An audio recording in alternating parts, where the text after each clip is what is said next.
네, 안녕하십니까. 반갑습니다. 원앤원TV입니다. 새만금 주간별 뉴스 진행하도록 하겠습니다. 새만금 태양광 사업 지역 상생 방안 민관협의회가 통과가 되었네요. 4월 30일 개최된 제3차 새만금 재생에너지 사업 민관협의회는 새만금 태양광 발전 사업의 지역 상생 방안이 확정되었습니다. 민관협의회에서는 지역 주도형 태양광 발전 사업을 당초에 300MW에서 500MW로 대폭 확대하고 공사 주도형을 300MW에서 200MW로 내부 개발 및 투자 유치형을 1500MW에서 1400MW로 조정하였으며 개통 연계형 300MW는 그대로 유지하기로 하였습니다. 내부 개발 투자 유치형 1400MW의 사업 추진 방식은 추후 민관협의회에서 협의하기로 하였습니다. 이번 지역 상생 방안은 당초 지역 주도형으로 배정된 300MW만으로는 지역 주민의 참여 요구를 수용할 수 없다는 전라북도와 민간 측 위원 등의 의견을 적극 수용하여 500MW로 확대하였습니다. 지역 주도형은 전라북도 군산시, 김제시, 보안군이 사업 주체, 주민 참여 방식, 지역기업 참여율 등을 자율결정하여 시행할 예정입니다. 특히 새만금 개발공사가 추진하기로 하였던 300MW 중 100MW는 산업 및 고용위기 지역인 군산에 양도하기로 하였습니다. 주민과 이익을 공유하기 위해 그 전체 2400MW 중 744MW, 즉 한 31% 수준에 해당이 되는데요. 지역 주민이 채권 등으로 참여할 수 있도록 하였고, 지역 주도형을 제외한 공사 주도형, 개통 연계형, 내부 개발 및 투자 유치형의 경우 지역 주민에게 제공되는 수익률은 7%이며 투자 기간은 15년 만기로 할 계획입니다. 민관협의회는 사업 미참여 주민 및 피해 어민을 위한 복지형 정책 및 공익재단 기금 적립에 대하여 원칙적으로 동의하며 기금의 규모와 방법은 추후 협의하기로 하였습니다. 지역기업 참여율은 새만금 사업 지역기업 우대 기준을 준용하여 지역기업이 시공에 적극 참여하도록 하였습니다. 지역기업이 시공에 40% 이상 참여하는 경우 최대 배점을 부여한 형태로 사업자 선정 평가에 반영할 계획인데요. 한편 지역 기자재와 지역 인력은 지역 기여도 항목에 반영하여 평가하기로 하였습니다. 또한 민관협의회에서는 새만금 개발공사가 선도사업으로 추진하는 공사주도형 200MW 발전사업 중 100MW를 사업자 공모 방식으로 5월 2일부터 추진하기로 하였습니다.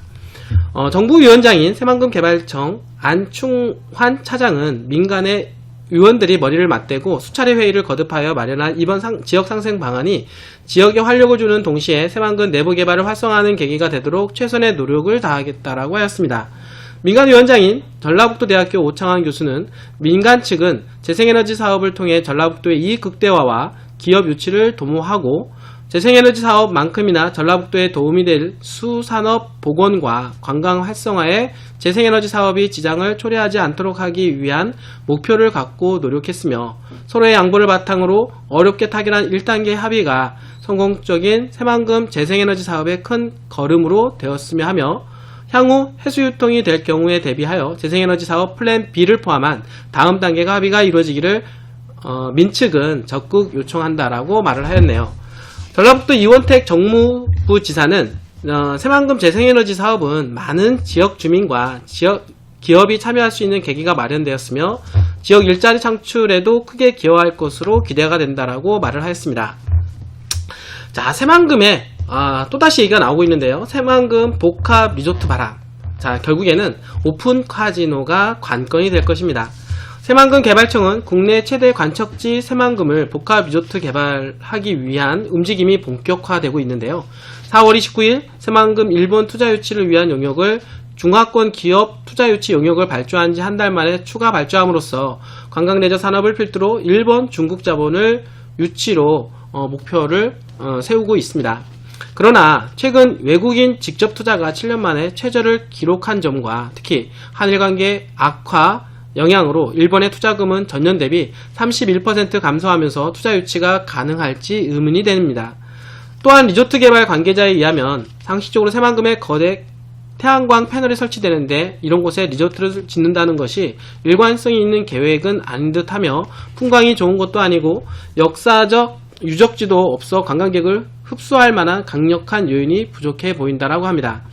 이 때문에 지역에서는 강력한 요인으로 오픈 카지노, 즉 내국인 카지노를 허용을 해야 된다라고 하고 있습니다. 이미 2015년부터 바른미래당 김관영 의원은 오픈 카지노 허용을 주장하며 카지노법 개정을 주도해오고 있는데요. 업계 관계자는 건설업계에서는 예전부터 새만금을 살릴 방안은 카지노 자본밖에 없다고 보았고 2010년도 초반에 실제로 새만금의 미국 카지노 자본 투자가 검토된 적이 있지만 강원권의 강력한 저항과 함께 오픈 카지노 문제 때문에 무산된 전력이 있다며 이번 정부에서 오픈 카지노가 허용될지 지켜봐야 될 것으로 보여집니다. 사실은 새만금 개발에 있어서 복합 리조트 바람 상당히 중요한 의미를 가지게 될 것입니다. 그러나 새만금은 이미 많은 어떤 개발의 어떤 방향점을 가지고 개발이 이루어지고 있습니다.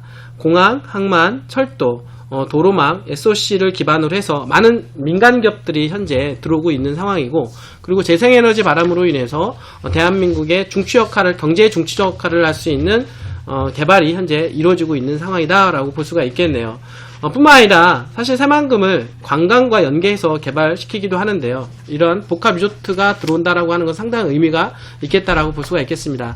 다만 아쉬운 점은 방금 전에도 여러분들한테 말씀을 드렸던 대로 이 새만금을 상징할 수 있는 그런 어떤 관광 상품이 아직 부족하다라고 하는 것이죠. 그렇기 때문에 새만금의 어떤 관광을 더욱더 활성화시키기 위해서는 복합 리조트를 바람을 일으키기 위해서는 오픈 카지노가 관건이다. 카지노 자금이 들어올 때만이 충분히 어떤 관광 개발을 할 수가 있다라고 생각이 되어집니다. 만약에 그렇게 된다라고 하면 새만금은 관광 산업이 두 축을 이루어서 개발이 이루어지게 될 것이고 많은 사람들로 하여금 어떤 개발의 바람을 불러일으킬 것이다 라고 말씀을 드릴 수가 있겠습니다. 뿐만 아니라 외국인 자본도 많이 들어오게 될 것이고 내국인 자본 뿐만 아니라 많은 국민적 관심의 대상이 될 것이 바로 새만금이지 않겠느냐 이렇게 생각을 합니다. 많은 사람들이 관심도와 사랑을 받을수록 새만금은 더욱더 개발이 이루어질 것이고 주변에 미치는 영향력과 파급력은 더욱더 대단할 것이다. 그러므로 해서 부안 일대, 군산, 김제 일대에 개발이 가능한 땅들은 더욱더 가치가 있을 것으로 예상이 됩니다. 새만금은 미래입니다. 대한민국의 미래이기도 합니다. 새만금은 4차 산업혁명의 전진기지입니다. 우리가 미래하면은 바로 새만금이겠죠. 바로 땅도 마찬가지입니다. 땅하면 미래입니다. 우리는 그곳에 투자함으로 해서 새만금의 미래와 함께 재산 가치를 증대시킬 수가 있는 것입니다. 자, 오늘도 여러분들 끝까지 시청해 주셔서 진심으로 감사드립니다.